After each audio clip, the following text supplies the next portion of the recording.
There's always times when an embroidery design does not go as planned. And I'm going to walk you through some common questions that I get in classes and that we get on our websites via like emails and our Facebook page. So no matter which embroidery machine you have, all these kind of answers can actually help.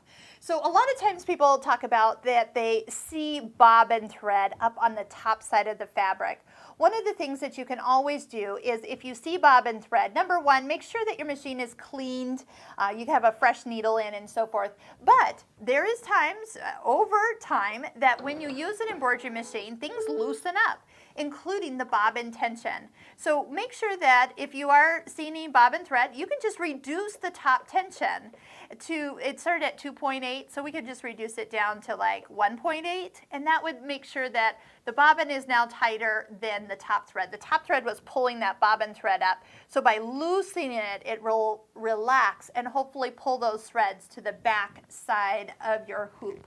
The other thing, speaking of hoops and loops, if you ever see loops that are kind of, you're stitching along and you kind of get a little loop of thread, traditionally that just means you need a new needle, and that's my indication that it's probably been a while. I do confess that I don't always change needles like immediately right before I do a new project. I'm going to stitch until something happens. So if I see a little loop of thread, boom, stop the machine, put a new needle in, usually solves it. Clean out the machine if you haven't done that for a while, but that is very common.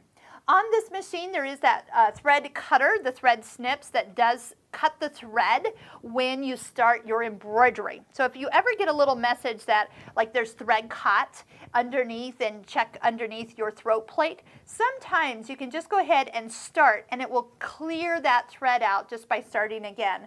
I'm usually one to like just see if it'll go forward before I totally take it apart. But if it doesn't, then yes, go in underneath your throat plate, clear your threads. Again, probably something got caught while it was trying to cut the thread, indicating why it popped up the message. So this machine is censored, so usually the message means something was not exactly right.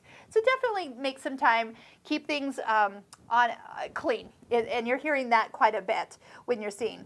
If you have a thread break, so you're sewing along, you've been sewing along just fine, and your top thread breaks, again, new needle. That is the easiest solution as you go. How about when the needle breaks? This is like, oh my gosh, I've had people go through and they're like, I've broken 4 needles. Well, something is pulling against that needle. Oftentimes, it's the thread wrapped around something, like even like a spool cap, and you actually are noticing I don't have a spool cap on, and then it doesn't get wrapped around and pull and break my needle. I actually prefer a thread stand, which you can pick up at your local Pfaff retailer. A thread stand puts this thread over here on your table, runs it up to the top guide, and then nothing gets hooked on it. So traditionally when the needle breaks, it's because something has snagged this thread, made it so it can't pull, and then it gets bent and then it breaks. So again, put a new needle in, and then that should cover it. What if the power goes out? Oh no. So one of the things that you can do when you're at your machine is if you've moved your design at all, you can see where the design is positioned.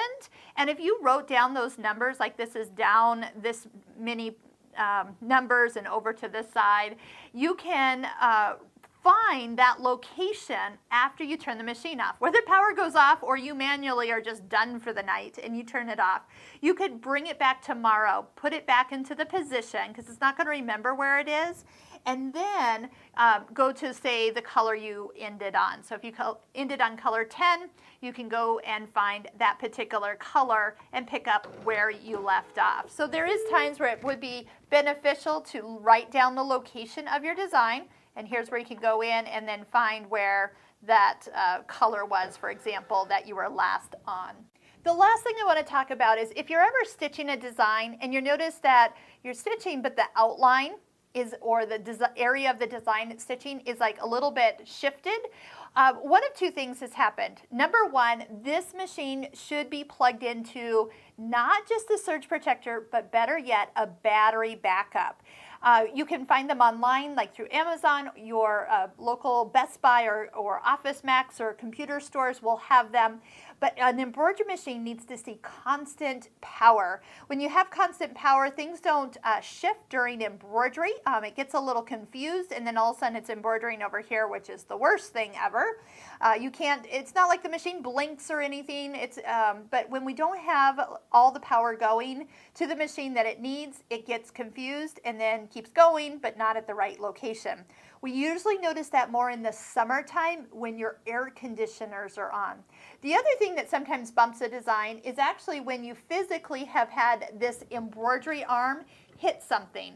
Whether it's the chair that you spun out of and the chair hit the front of the embroidery arm. Maybe it's there's a cat that likes to snuggle close by, a water bottle or something, or even just your arm. If you have it positioned and it's moving and it hits it, you will find that your design will shift and now it's off.